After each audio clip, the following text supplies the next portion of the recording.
What's up, everybody? Welcome back to another episode of HR Heretics. Brandon Sammut, what's up, man? It's good to see you. Nolan, good to see you too. So, you are the chief people officer at Zapier, and as someone who is terminally online and looking for people talking about I started noticing like a few months ago, call it January, February, your posting started to take off and you were talking a lot about AI. And so I pinged you a couple weeks ago, specifically when you said something about like the adoption numbers at Zapier and how many employees were using AI. And then you had also then said, oh, it turns out like my team is using it for a bunch of stuff. So today's episode is going to be like a triple click into how Zapier is using AI, how the people team is using it, how you're getting people to buy in, and all of those things. So if you are listening to this, Brandon has kindly offered to share his screen and give us a look behind the curtain. So please do go watch if you can. But Brandon, where I want to start with you is talk about like AI fluency. And you had said on LinkedIn that AI fluency is a requirement for 100% of new hires at Zapier. Why is that the case, and how do you guys go about measuring that? AI fluency is a requirement for everyone we're hiring into the company for a couple of reasons. The first is it's essential for fulfilling our mission, right? Zapier's mission is to make automation work for everyone, and AI is a meaningful new way for us to make that mission real for so many more people. And everyone in this company, I mean, we hire somebody, they're contributing to the mission, and AI is an amazing way to do that. So it's a requirement. I will tell you that a second reason why that matters to me is more about like Zapier's tacit commitment to people we hire. You know, when I mean, it's true for the team we already have, but it's definitely true for every new person that joins the company. You think about if you're in the job market right now and you're thinking about whether to go to this company or that company, you know, a lot of us have a leading sense that wherever we spend the next few years of our career is going to have a lot to do with the kind of opportunities we have for many years after that. And gosh, I would really encourage all of us, if when we're back in the market, like make sure we go somewhere where that's actively investing in making sure that we know how to use AI to supercharge the thing that we do best in the world, or at least at work. Right. That's the big idea. So, you know, kind of whether you look at it from that first angle, like mission product customer, or from this adjacent angle around just, gosh, I want to be one of the companies, I want to work at a company where we can look someone in the eyes and say, you know, the next 2 or 3 years of your career, if you're thinking about joining, is time really well spent because of this investment that we're making. Now, you got to come to the table with some skills and curiosity too, but it's a handshake. Granted, I was listening to a podcast on the way up to the city today, and similar thing that a company was saying it's a requirement for folks to come in with some sort of AI. I'll use Fluidity because we're using it here, but their bar was curiosity. And I'm wondering if yours is something different, or like, do I have to do something, prove something, show something, or do I just have to be curious?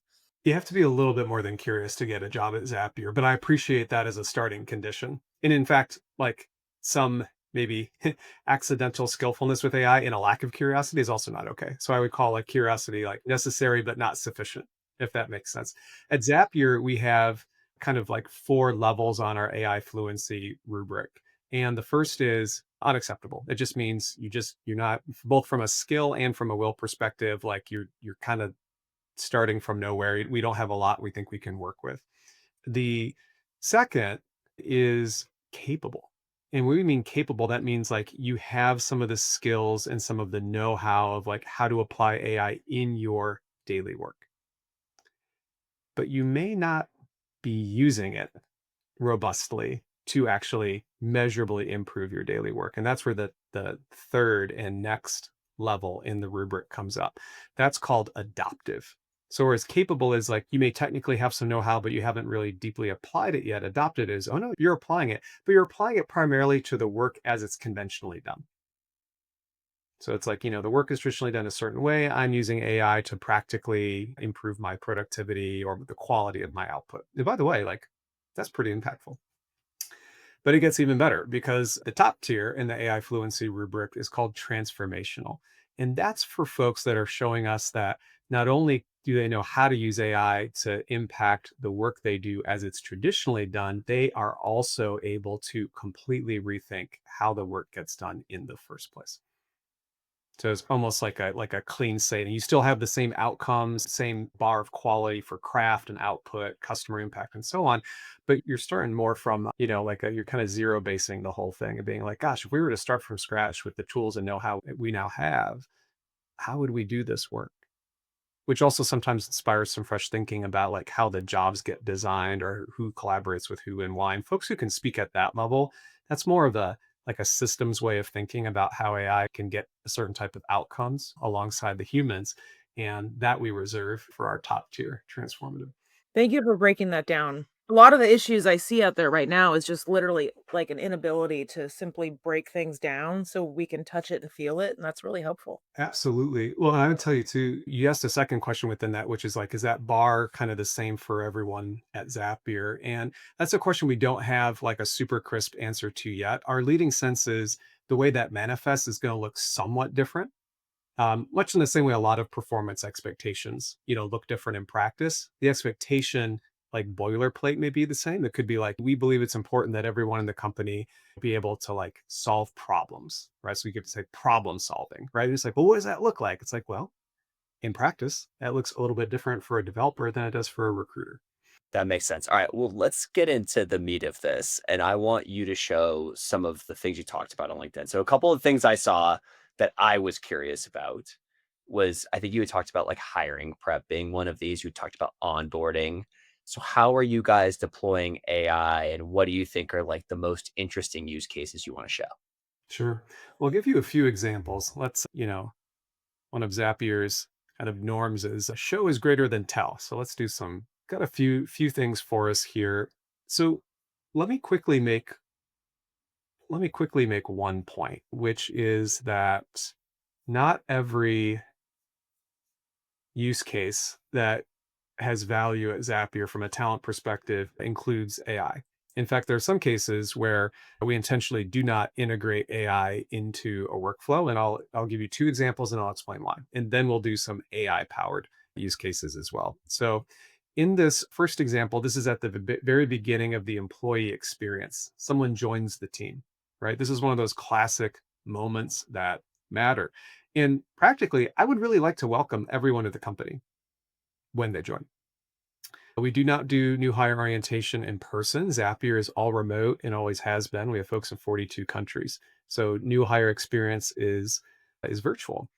And so I have an automation set up. All it does is it looks out for someone when they start in our HRIS. When that happens, it triggers a lookup of their Slack handle, and then it sends a message from me to them, like the one on the right-hand side here, welcoming them to the team. So let me make 2 points about this one. One, I want this to work exactly the same way every time. So it doesn't include AI steps. Now at scale, this isn't massive scale, but at scale, this would also be a less costly workflow to run than if it included a bunch of AI steps. So there's a little bit of that in there too, which is like AI is amazing for a lot of use cases. If you don't have to use it at scale, it can be less costly not to. But the second point I want to make, and it's actually kind of interesting, is that you could look at this use case and say, Brandon, that's so damn impersonal, right? Like it's like a welcome message to folks, but it's an automation, right? Here's the thing, like this is a matter of reference points. If your reference point is, someone in my shoes handcrafting a note to every person that joins, then maybe this does look less personalized. By the way, I don't know almost all these people, so I don't know how much personalization can really happen at this step, if that makes sense. So I would kind of push on that notion that I could make it a lot more personal, even if I was doing this by hand. But the more important point is that the right reference point or alternative here isn't me writing these by hand. It's me not writing them at all, or it not happening at all. Like this is not something I could possibly make time for. Or your EA doing it, which is like, it's the same thing. Yeah, which also like isn't great use of their time either. Like we have some just like incredible EAs who actually use a lot of AI and automation, like it's next level stuff. That could be your next podcast. They have someone from our EA team on. It's incredible. But in any case, it's pure automation. It's a moment that matters. The alternative is not doing it at all. So we're good. Here's a second one at the other end of the employee experience. So in this one, someone has left the company. Now, there's a lot of fanfare, folks leave on great terms. We send them off in style, a lot of love, like right when they're leaving. And then you go off. Maybe you're doing a job search, maybe you're in your new job. You can start to lose a sense of connection to the team. What this automation does is it looks for folks who left the company on good terms. It then waits 60 days. And after 60 days passes, it drafts a note from me to them and it puts it in the drafts folder of my inbox. Now, these are people who have worked with us. These are people who I know. And these are people I do not want to send a boilerplate email to. That's why it ends up in my drafts. There's a human in the loop in this workflow. So it also sends me a reminder to let me know that there's stuff in my drafts folder to look through. So I pop in, depending on how well I know that person, I'm going to tailor that thing. But I've got a running start. And importantly, I'm not pulling manual reports and trying to figure out who left and who left on good terms. Was it this type of exit or that type of exit? It all happens automatically. And I really value this one. It's a really nice way to stay in touch. Like it makes my day when I hear back from folks and, get replies like the one that you can see here in the middle of the screen grab. But just again, another way to use, automation or AI for a moment that matters. So interestingly for this one, I also don't want to editorialize with AI. So this one is also pure automation. That one's really, just to take a beat on that one, that one's really interesting because what you're saying there is that's all happening automatically. Like you're not even like initiating that zap by yourself. That's just like, hey, I've done this thing one time. And now every time somebody leaves who we consider regrettable, this draft shows up in your inbox 60 days after the day they left. Yeah, Correct. that's dope. I love that idea. So, and the other neat thing about workflows like these and really everything else we're about to demo here is these types of workflows are created by practitioners, not engineers or IT or whatever the case may be. These are created by folks who like have craft, right, in the area of talent, employee experience, recruiting, onboarding, and so on. And that's where we're finding the magic, including when we talk with some of our customers, is it's when you marry, yes, like some degree of builder know-how with automation and AI with a genuine understanding of problems worth solving and user experience, and then that craft or like, what are the different ways of thinking about this problem, right? And then you do the building. There's no substitute for that like underlying sense of what we're trying to get done here. Totally. Cool. All right. Hey everyone, we'll be right back in a moment after a word from our sponsors. Your workforce is your organization's greatest strength and often its largest single expense. But without the right tools, understanding where your workforce spend is going or how it impacts your bottom line can be a challenge. That's where Planful comes in. With Planful, HR and finance teams get the clarity they need to make smarter workforce decisions, gain real-time visibility into workforce fluctuations, forecast with confidence, and adjust talent acquisition plans collaboratively based on costs today and into the future. No more guesswork, just data-driven insights to help you plan with accuracy. And the best part, Planful is fast and easy to implement, so you can be up and running in weeks, not months, with minimal IT support. Plus, as your company grows, Planful grows with you, providing endless runway for strategic workforce planning at any scale. Ready to take your workforce planning to the next level? Join over 1,500 organizations already using Planful. Visit planful.com/heretics to learn more.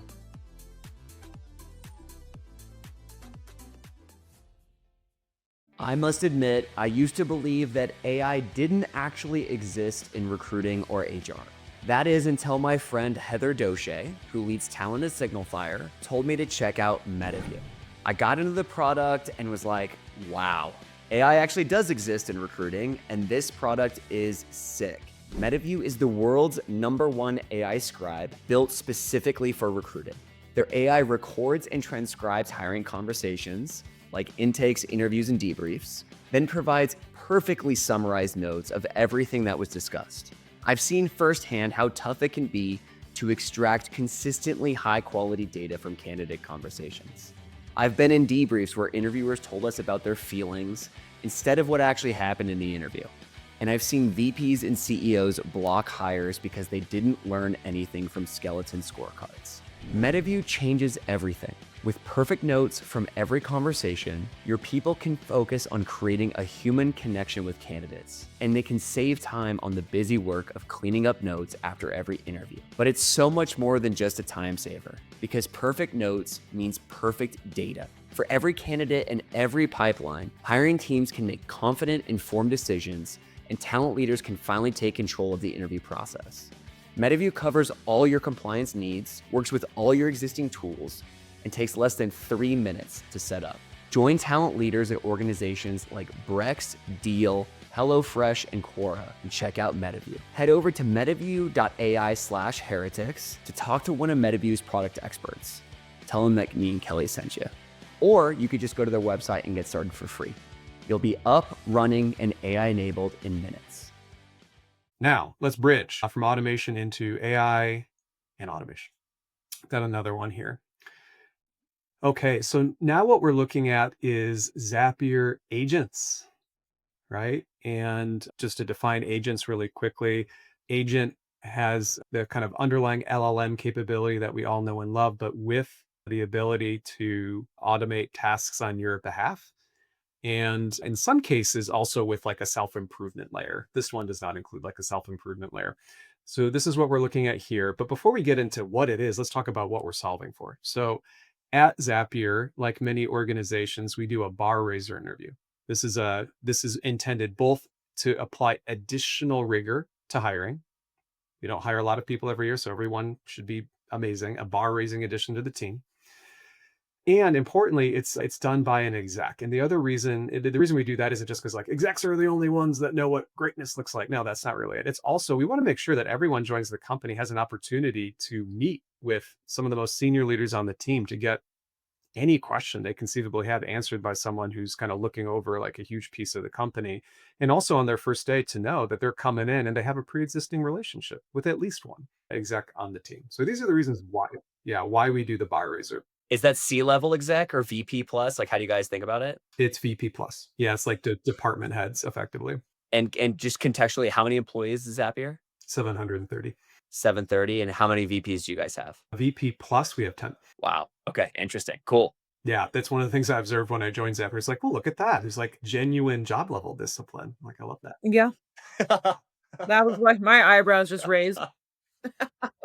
Love to see that. Now, as great as these bar raiser interviews are, they're a bear to prepare for when you're like a busy exec, because you're supposed to be looking across all of the prior interviews and scorecards and identifying like specific things to dig into, little gaps in our understanding, things worth understanding more. Like we're really trying to, like this is it. This is the last conversation before we make a hiring decision. So we want to be like pretty thorough.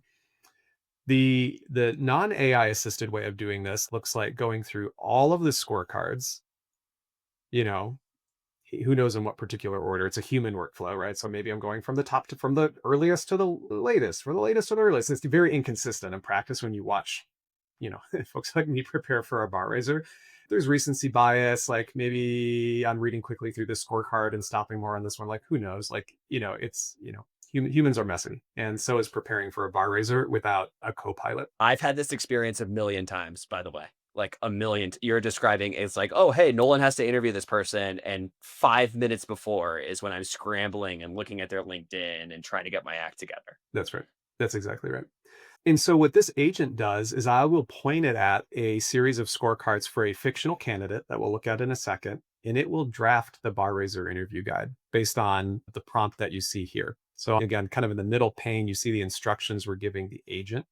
Let me do a little explainer here, but let's actually start with the trigger. So this is what makes an agent different than like just a typical LLM or kind of chatbot or what have you. Here in this trigger, it is looking for me to tell it to look at the screen effectively. And what I am then doing, here you go. Yeah, there it is giving it instructions for what to do once I trigger it.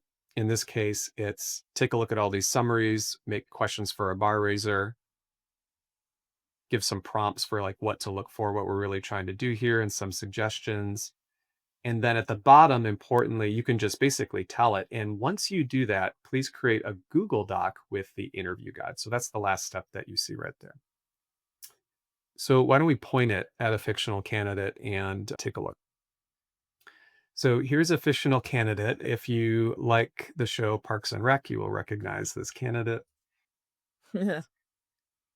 So this has fictional scorecards, like all up and down, has our typical interview stages in it with interview notes and feedback and things of that nature.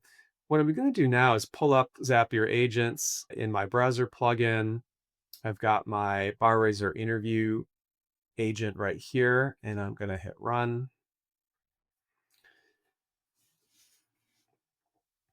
That's the trigger. It's reading all of the data in this browser tab about Leslie and everything we know about her from our interviews. It's also looking at her resume, and it's creating the interview guide. Now, just like Martha Stewart, I have the finished product in the oven. I'm about to pull it out. So while that's doing that, I'll show you what the output is on the next tab here. And what's interesting about this one is it's been prompted to not only add questions that'll help us like really round out our perspective on the candidate, but it's explaining why it chose that question.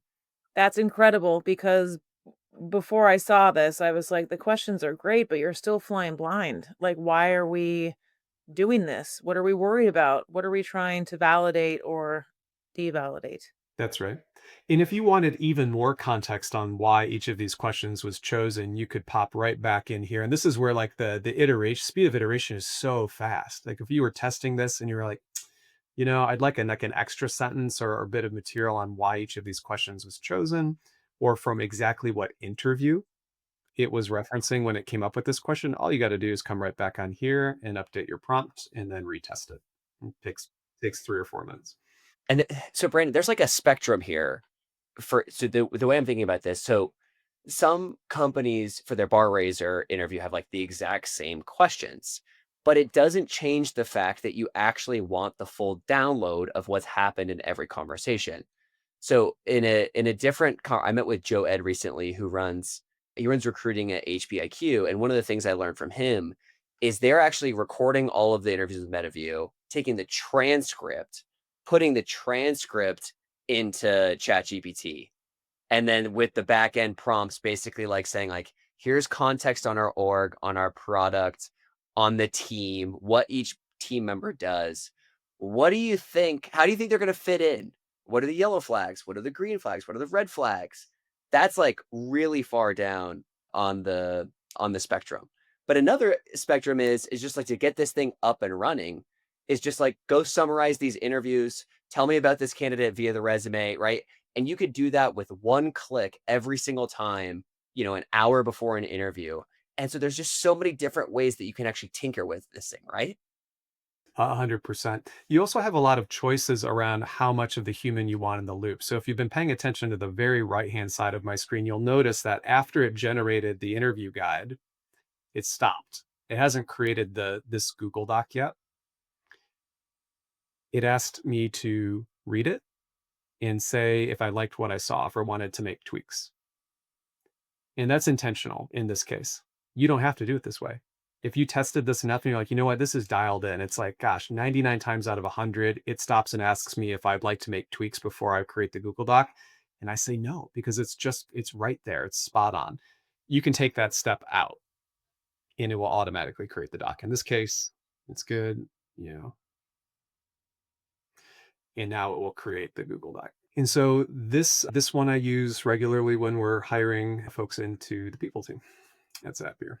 Wow. That is so, Kelli, this is what I would say is like I saw this like a couple weeks ago of people starting to like really like I mean, this stuff I would show candidly, I'm gonna be very honest, I would show up unprepared to 95% of the interviews where I was the final interviewer for, like call it like XYZ cross-functional team or even like junior candidates on my team. Cause I'm just like, all right, I trust these people. Like I'm gonna show up and make sure they're not like a lunatic.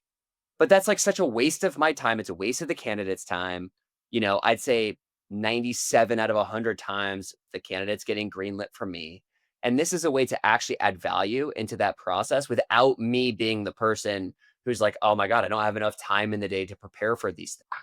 Right. Well, technically, you could also use it for any interview, not just a bar raiser interview, you know? So, I guess, yeah, what's the difference, Brandon, if you kinda selected bar raiser versus just general? I mean, Oh, it's a good question. The type of bar raiser that we do at Zapier is meant to be dynamic in the sense that it's meant to like polish our understanding of a candidate. And so the types of gaps or places we want to go deeper are going to vary from finalist to finalist. The rubric that we're using to assess the candidates for the job are exactly the same, but the places where we end up with like slightly thinner evidence or places where we're still curious, that's going to vary.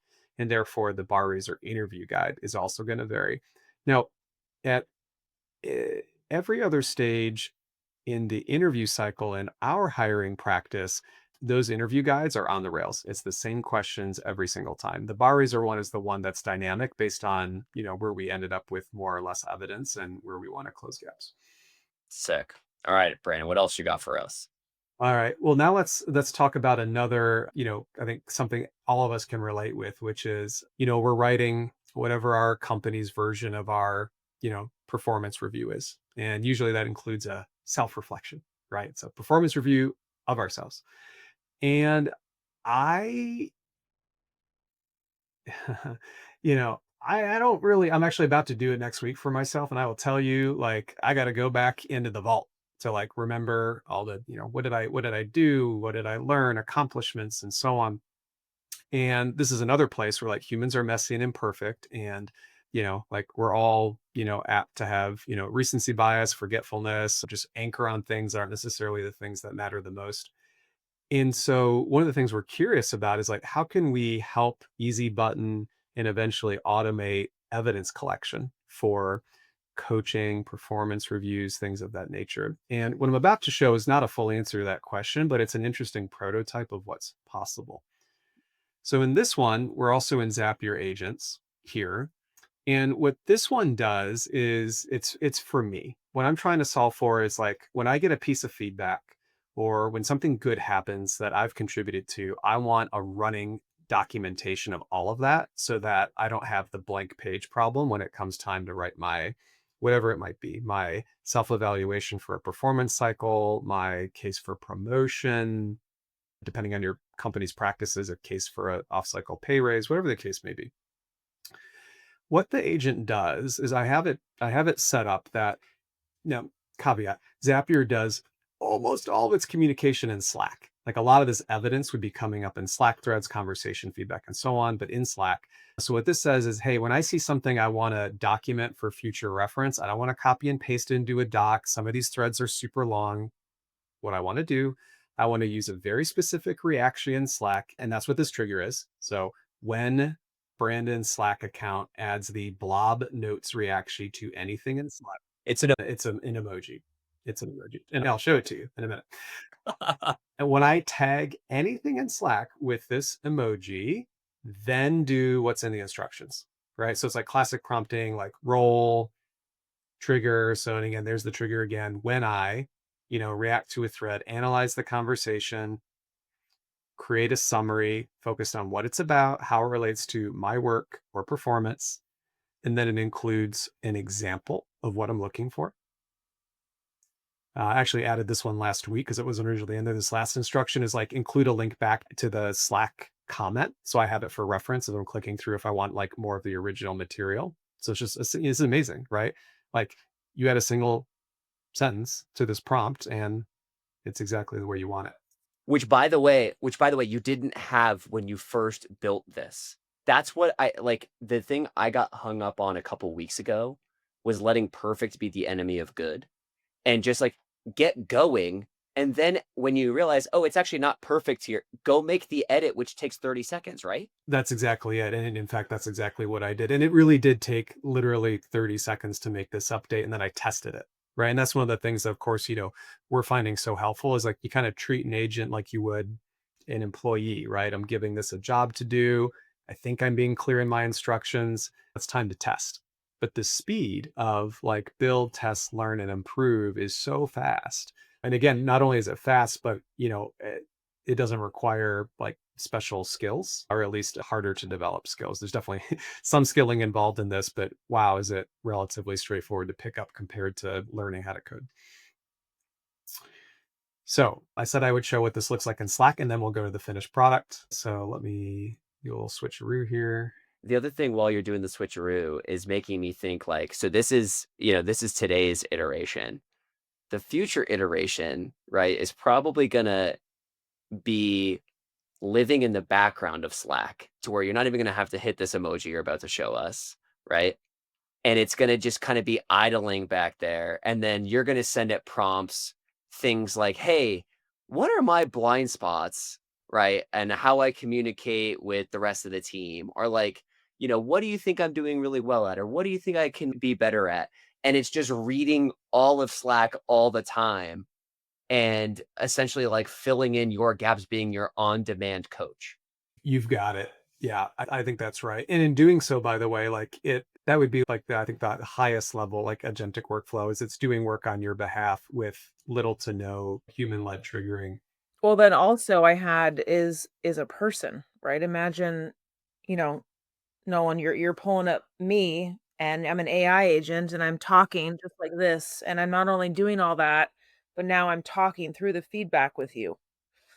You're almost like mocking through a conversation or going into more detail about the feedback. That's right. We're going to be testing something internally in the second half of this year along these lines where it's kind of like, coaching in the flow of work would be a good way to describe it, where it notices that something's been discussed or something's going on in a meeting, and it will basically say, hey, sounds like XYZ came up in that meeting. If you're looking, for example, for a way to like give some feedback about that, like, do you want to talk about that? Do you want to role play it? Or, hey, like, you know, looks like you were facilitating that meeting. I noticed that I didn't sound like the next steps were super clear. Here's what I mean by that. Like, here's what I thought I heard. Like, is that right? Like, if you think if you think there's something to that, you may want to, follow up with the group, make sure those next steps are clear. Wow. I mean, so all 3 of us, by the way, do coaching. And, you can imagine, right, if you have like all of the NDAs and like legal BS figured out, but you can actually imagine like coaching clients opting in for these sorts of things. And you're getting actually data from like what's actually happening versus what the coaching client is telling you and to help improve. So it's, I think a lot of times people get really worried about, oh my God, like the agents are taking over versus really like, it's like steroids and like it's really turning this coach or whoever it is, like using the data into more of somebody who can actually help you and help your performance. Yeah. I talked to a founder this morning who's I mean, I feel like these are, this is incredible. Zapier is incredible. I talked to a founder this morning who's trying to create that and like a coach in the workflow, like a person. And I said, the day that someone figures out how to create 10 of me in an organization that can talk like this to 10 people at once, 100 people at once in the company on demand in their workflow. It's coming. It's super interesting. And so, take a look at the screen right here. So this is Slack at Zapier. This is our general channels, our all company channel. And you'll see Wade does what he calls his Friday Five. It's like five really interesting things going on around the company, and he had a sixth one this past week. And because we did a big launch moment for what we're calling HR by Zapier, we're really starting to package up some of the use cases that we're finding helpful inside our own company and making it easier for other people or HR teams to put those to work in their organizations. And so, just a shout from Wade to the team and I. And if you'll notice right down here, oh, there's that Reaction blob notes. That's the trigger. When I use that emoji, not when someone else uses it, when I use it, that's the trigger for the agent. And with that in mind, I'll show you what happens. Here we go. So when that happens, I have a running Google Doc, and it will drop in the summary. Now, I did this yesterday because it takes for it to run the loop. It takes like 15 minutes or so to pick up on it because I don't have it running like periodically to save some compute. But you can see right here, when I triggered it yesterday, got a little summary of what it was about, little context on the overall kind of wrapper, and then a link directly back to the message that the evidence is pulled from. And you can imagine using this throughout, whether you do semi-annual reviews or annual reviews, just tagging stuff up throughout an extended period of time. And then when it's time to sit down and make that promotion case or write your self-reflection for your performance review, like you've got what is ultimately the thing that takes the most time if you want to do a really good review, which is having a, fairly comprehensive set of evidence to build on. Yeah, I mean, my advice to people and what I tried to do was I literally kept a running note, right? And I would try and add to that thing once a week, once every couple of weeks. But, turns out life happens, you get busy, you forget, right? You have all the human problems and you just like don't do it. Or like maybe you're running from meeting to meeting and just clicking a little emoji is a perfect example of like so much faster, so much easier to be able to capture what you need to capture. 100%.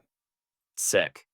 Let me make one point about some of these workflows that y'all were hitting on earlier indirectly, which is about employee choice. You take some of these workflows, right, like this one, and there's a big difference between, our company telling everyone you got to use it in us like treating this more like a market, right? Which is if my team makes a credible case for how this is going to help our people be great, be recognized, have a performance review that feels like more comprehensive, more fair, higher decision quality, then folks are going to pull this off the shelf and use it.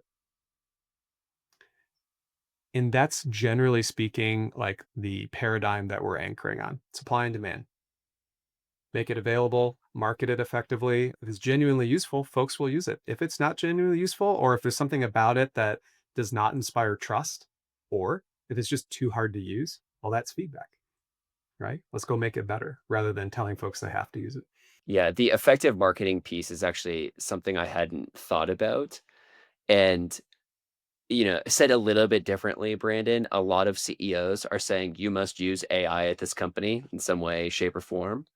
And I think underneath the thing is, uh-oh, like everyone else is sending this message. I better send this message too. And people better be using it and teaching me how to use it. And that's of course like everybody wants that. But what you guys are doing is saying like, no, no, no, leadership like needs to be native in this. And we need to do a great job of teaching everybody how valuable it is and why it's so dope so that it's so obvious for them that they should be using it. I think that's the higher bar, but I think it's the right one. Yeah, I agree. It's the more sustainable one and the more authentic one. And it's kinda like with anything, return to office, programs, like, you know, Yeah, right, right on. harder to do. Yeah, it actually takes leadership doing real work. And this is where we are in this cycle is like there are very few companies still that have real life use cases like Brandon is showing us today. Yeah, this is so helpful. I mean, for one of the biggest things for me, maybe for the audience is just to demystify how simple these use cases actually are. Because again, you hear the big cloud of use AI in HR and everyone gets, deer in headlights, Google-eyed, paralyzed. And I understand why.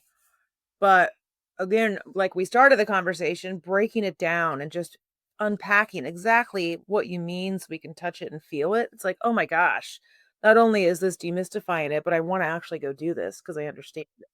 And how long do these take to set up, Brandon? I think the first like to here, let's come back. To set this up, 10 minutes. To test and tune it, another hour maybe. If you really wanna, which I recommend, by the way, it's worth it. To, like, really make sure it's delivering, what you're looking for. Yeah, another hour. I know folks that can do it faster than I can, but that's my timing. It's crazy. How many boomerangs did you get? Maybe like those alumni emails alone, right? It took you 10 minutes, it's automated. You get one transformational hire back because of that over 2 years. I mean, I can't even, I can quantify it. That's right. Oh, it's boomerangs. It's also, a lot of alums go work at partners and customers of Zapier, and so it's like we want folks to we want You're right. just interpersonally, but also even if you were just interested in maximizing the company's performance, you want to maintain a sense of belonging across the team. And you tinker as you go. Like, that's the other thing I want people to take away from this is like, yeah, like test and stuff like that. But like, even if you can't, ensuring that there is a human in the loop step, which most of these you have shown, Brandon, have a human in the loop step, right? You could just do it live and be like, "Mom, didn't love that one. Like, let me kick this off right now to get this off my, my plate." And then take 5 minutes to go update the prompt. So the next time it doesn't make the same mistake. Yeah, exactly. If you're interested, I've got one more. Please. Okay. This next one is the most sophisticated build. It's not one that I built, and it's not one I could build even today. But I'm sharing it to make a couple points. And the first point, right as I pivot over to it, is that, within a company, you don't need 100% of folks to be, deep, deep, like power builders of these use cases. You need enough within each set of use cases to be able to build and troubleshoot and maintain the workflows. The rest of us, we can pull that stuff off the shelf and put it to work. And if you think about it that way, it should really increase all of our sense of possibility about what we can do. So here's a neat one. This is a AI one-on-one meeting coach. This is for managers who in many cases do one-on-ones or coaching conversations with their direct reports. And what this one does is it listens in on those meetings with the consent of both people. And it takes notes. It then analyzes those notes for very specific qualities that we believe make for a great one-on-one or proxy. And then it automatically provides coaching and feedback to the manager after the meeting. So we talked about human in the loop earlier. The only human in the loop moment for this one, once it's turned on, is hitting the record button.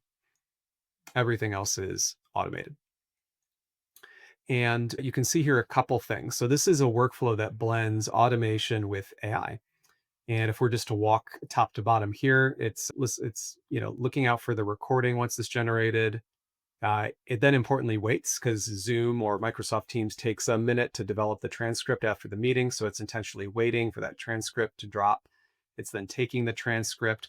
And then there are a couple code steps. And I give credit to one of our learning designers here on the people team, Emily Maybe. She and a couple teammates put this one together. But again, Emily and our team, we don't have developers on our team, but Emily was able to write Zapier code steps. So in other words, just write code to do very specific things that aren't hard coded into our automation schema to do some really interesting things around structuring the transcript and reorganizing it, getting clarity on who's the manager and who's the direct report.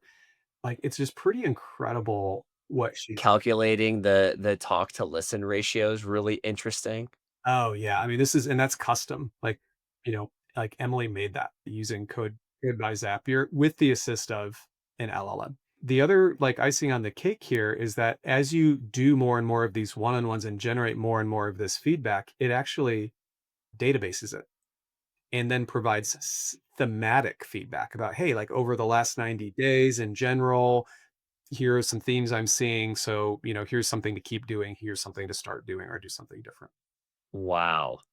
To give you an example of the output, I had a one-on-one recently and call it 45 minutes after the meeting, once the transcript was created and the feedback was synthesized, I get this in Slack. And you can see here, there's like kind of, Oh my god. so overall strengths, do betters. And then the feedback trend isn't super useful in this example because I don't have a ton of data in the table that's aggregating, but you can imagine if you've done like 20, 30, 50, 100 meetings of this type, over some period of time, you would get genuinely useful, like thematic feedback. Yeah. Yeah. And you could emoji that or whatever and put it in your notes that you were talking about earlier. Yeah, this one though, Kelly, is like this is scaling HRBPs, right? This is like, hey, we managers suck. Every company has a problem with shitty managers, right? It's the hardest thing because you're not in that room to give them feedback. What Brandon and his team are doing here is they're essentially saying, well, as long as you press record, which again, 6 months from now, that's going to be the default, right? And they're not gonna even have an option. It's gonna be how we work.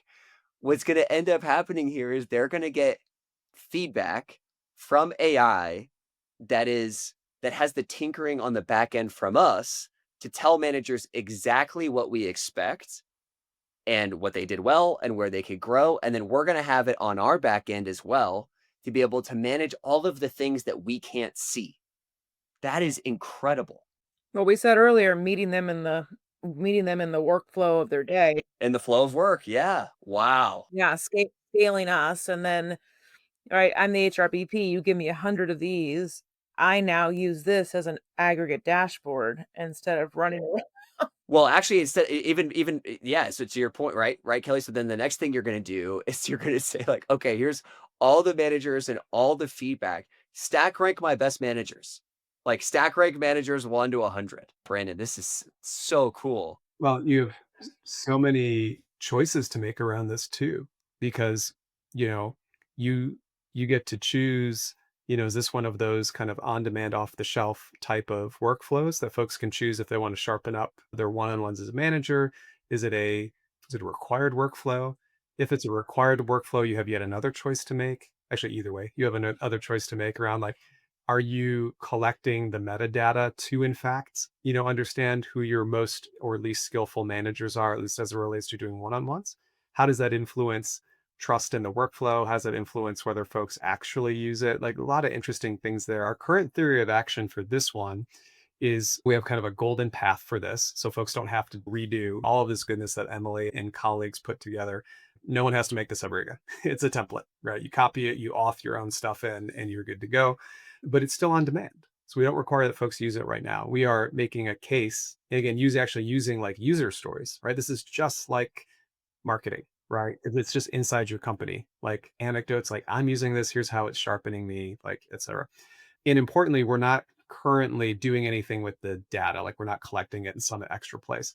Different ways to approach it, all with their merits and challenges. One thing I highly recommend, no matter which way organizations go on a question like this, is to be very clear and transparent with your team about things like this.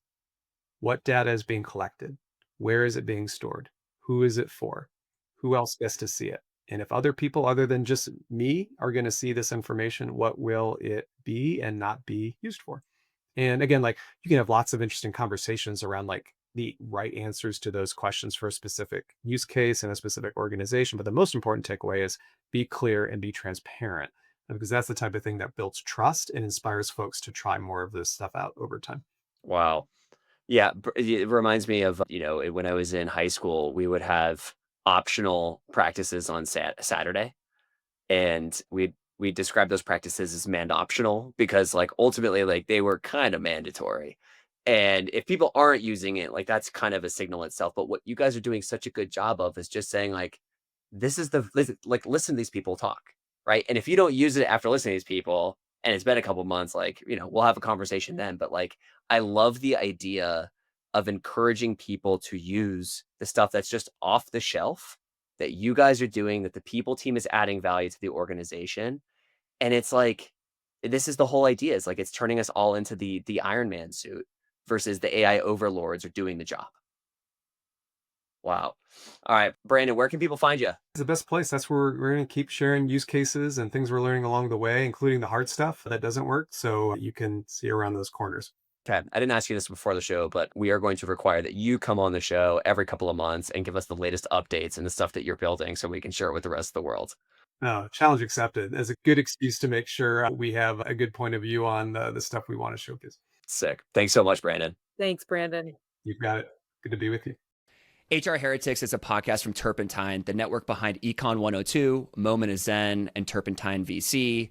Subscribe, 5 stars, share it on Apple, YouTube, Spotify, anywhere you get your podcasts, all the things.